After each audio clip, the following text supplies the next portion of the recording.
Le goût d'entreprendre. Une émission proposée par Doris Pradal en partenariat avec la Caisse d'épargne, la Banque des entreprises et des professionnels de Midi-Pyrénées. Bonjour à tous et merci de nous rejoindre pour le goût d'entreprendre sur Radio Présence. Aujourd'hui, nous nous intéressons au bâtiment au sens large du terme. Marie-Christine Forêt est architecte. Elle a créé son agence en 1985. Elle a à son actif plus de 300 réalisations dans des domaines très variés, du monument historique au commerce, en passant par des locaux industriels. Alors qu'est-ce qu'un architecte ? C'est avant tout quelqu'un qui écoute. Comment évolue le métier ? Réponse tout de suite. Le métier d'architecte s'est beaucoup féminisé ces dernières années. Marie-Christine Forêt, bonjour. Bonjour, madame. Vous êtes architecte diplômée de l'école spéciale d'architecture. Vous êtes dans la profession déjà depuis quelques années, puisque vous avez créé à Toulouse votre agence il y a 30 ans. Oui. Marie-Christine, parlons tout de suite de l'essence même de votre métier. Qu'est-ce qu'un architecte ?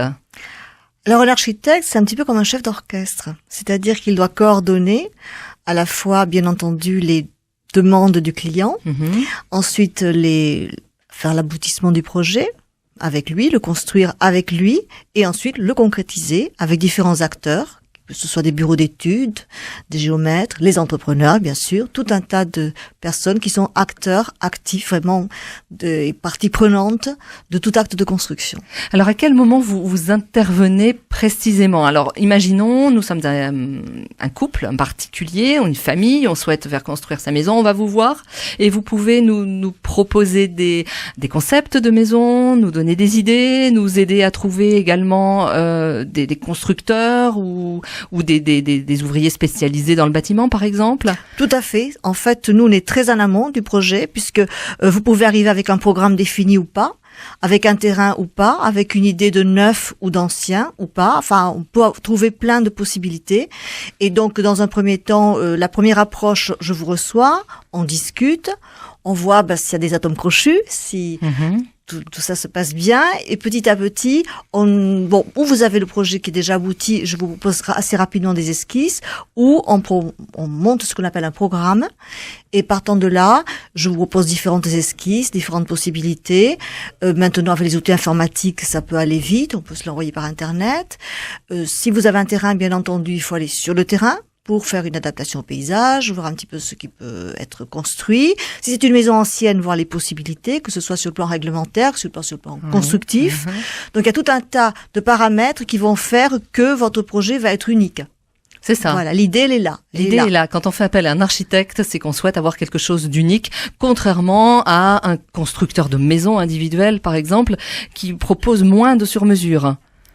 Oui, enfin, je n'ai pas comparé, bien entendu, mais disons que dans mon cas, j'essaye de faire vraiment du sur-mesure le mieux possible. Voilà. Donc, d'être le plus proche du client, d'être très à l'écoute. Ça, c'est un point très important au niveau du métier. Alors, on en parlait justement dès le début de cette émission. Vous êtes quelqu'un qui est à l'écoute. Savoir écouter vos clients, arriver à déceler leurs besoins, leurs priorités. Tout à fait. Comment faites-vous ? J'interroge, parfois c'est un petit peu à tâtons, on essaye de lancer des idées, de voir comment la personne reçoit. Vous me parlez d'un couple, parfois, Monsieur est d'accord, madame n'est pas d'accord. Voilà, alors on essaye de faire en sorte que ça se passe bien, qu'il y ait un consensus, voir un petit peu là où on pense que les choses vont s'accorder. Voilà, donc on essaie de voir les goûts de chacun. Également, moi je leur présente aussi ce que j'ai fait. Je peux leur faire visiter ou leur faire rencontrer d'autres clients pour qu'ils se rendent compte un petit peu de la démarche que je poursuis dans l'agence. Donc voilà, la première approche est très informelle en réalité. Elle est très informelle et donc ça permet d'appréhender le projet dans son ensemble, d'avancer, de cheminer petit à petit et c'est un petit peu comme un entonnoir. Si vous voulez, petit à petit, on va voilà, vous allez resserrer. Et également, il y a un budget, parce que les personnes, bien entendu, souvent ont un budget qu'il ne faut pas dépasser et on va essayer de voir comment coller au maximum au projet, au budget, au terrain, à la structure si elle existe. Voilà, tous ces paramètres qui sont effectivement très très nombreux si l'on regarde bien dès le départ d'un projet. Alors, puisque vous parlez budget, en termes, on va parler en pourcentage, oui. Sur le prix d'une maison individuelle, combien un architecte demande d'honoraires ? Les honoraires sont libres. Donc nous n'avons pas de barème. Bon, tout dépend de la difficulté et de l'ampleur du projet, je vais vous répondre. Oui, bien sûr. Voilà, bien c'est sûr. un petit peu compliqué. Est-ce qu'il y a une fourchette? Est-ce que c'est entre 8 et 10%? Oui, voilà, par exemple 8, 10, 12%. Enfin, c'est très variable, ça dépend vraiment de la spécificité du projet. Si c'est un projet qui va durer ou très longtemps, en plusieurs tranches, ou qui présente vraiment des difficultés techniques, si nous-mêmes, on va prendre comme collaborateurs des ingénieurs, il y a tout un tas de personnes qui vont peut-être être associées, que nous allons prendre nous-mêmes à notre charge. Ou alors qui vont être directement payés par le maître d'ouvrage, ce qu'on appelle le maître d'ouvrage. Voilà. Marie-Christine, revenons sur votre parcours. Alors, vous me disiez, en préparant cette émission, que vous aviez toujours voulu être architecte depuis le collège. Oui, pratiquement, oui. Pourquoi cette envie Ça me plaisait parce qu'il y avait ce côté d'abord de bâtir, de créer quelque chose. Il y avait également ce côté d'aller sur le terrain, d'aller dehors, sur les chantiers. Il y avait le côté relationnel aussi qui m'intéressait et le côté effectivement de construire à plusieurs, d'être même si à l'agence nous sommes que deux, mais malgré tout sur le terrain je suis pas seule. Donc ça c'est très important d'avoir cet esprit d'équipe que je trouve vraiment très intéressant. Et donc c'est vrai que depuis très jeune âge, à peu près le collège à peu près, où j'ai à peu près commencé à formaliser, je me suis dit tiens, architecte, je savais pas du tout trop ce que c'était, puisque dans ma famille il n'y en a pas. Mais bon, je me suis dit pourquoi pas, j'avais des fils ou filles d'architectes autour de moi et ça m'intéressait, voilà, j'en avais quand même rencontré un petit peu. Alors c'est une profession, vous l'avez remarqué, qui se féminise? Oui, beaucoup. Ah oui, quand moi j'ai commencé mes études en 74, nous étions très peu de femmes. Je crois qu'on était 10-15%. Maintenant, il m'est arrivé de retourner à l'école d'archi pour faire des interventions. Et là, j'ai vu que c'était très, très féminin. Oui. Est-ce qu'il faut savoir s'imposer davantage sur le terrain quand on est femme architecte? Non. Pour moi, le côté femme est presque un atout. Au contraire, parce que beaucoup de conflits vous amenez un peu de douceur. On amène plus de douceur, on est peut-être plus conciliante, on sait plus peut-être faire la part des choses. Ça, c'est certainement un plus. Non, moi, ce qui m'a peut-être le plus handicapé entre guillemets lorsque j'ai démarré, c'est la jeunesse. Mais ça, c'est dans tous les métiers. Voilà. Surtout dans un métier comme ça, voilà, l'expérience. Voilà. Ça, c'est plutôt ça. Mais le côté féminin, non. Jamais. Aucun moment. Jamais, aucun moment. Non. Vos plus beaux succès. Alors, mes plus beaux succès, écoutez... vos plus beaux bébés. Mes plus beaux bébés.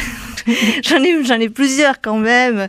Alors, à la fois, il y a plusieurs sortes de bébés. Il y a les bébés construction, il y a aussi les bébés de clients qui ont été très satisfaits et qui sont devenus presque des amis.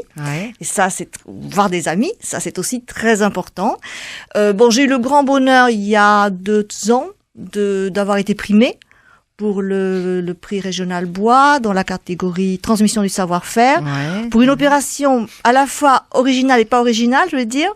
J'avais répondu à un appel d'offres par hasard, comme souvent je regarde les journaux, comme mes confrères, je me dis tiens là je réponds pas. Je répondis sur une petite halle dans le Lauragais, je me suis dit tiens c'est sympa, c'est une petite commune. Vous aviez envie déjà, c'est votre cœur, c'est votre passion d'architecte qui a parlé. Ça m'intéressait, je m'étais dit tiens c'est vrai que cette commune a besoin de faire un centre, un lien social. C'était l'habitat relativement dispersé. Cette idée me semblait très intéressante. J'ai concouru, j'ai été retenue, ça aurait pu être quelqu'un d'autre, on était plusieurs, et donc nous avons donc construit cette petite halle, elle est pas bien grande, 180 mètres carrés, de manière traditionnelle, puisque c'était le souhait de la commune, que ce soit quelque chose de traditionnel. En fait, l'idée c'était de se dire, elle a toujours été là. Et d'ailleurs, c'est un petit peu ce que d'autres gens ont pensé. Il m'a été rapporté, une fois que la halle a été inaugurée, l'été d'après, que des cyclistes passaient là, se sont arrêtés, et ils ont dit, mais c'est bizarre, on s'arrête tous les ans ici, et puis cette halle, on l'avait jamais vue.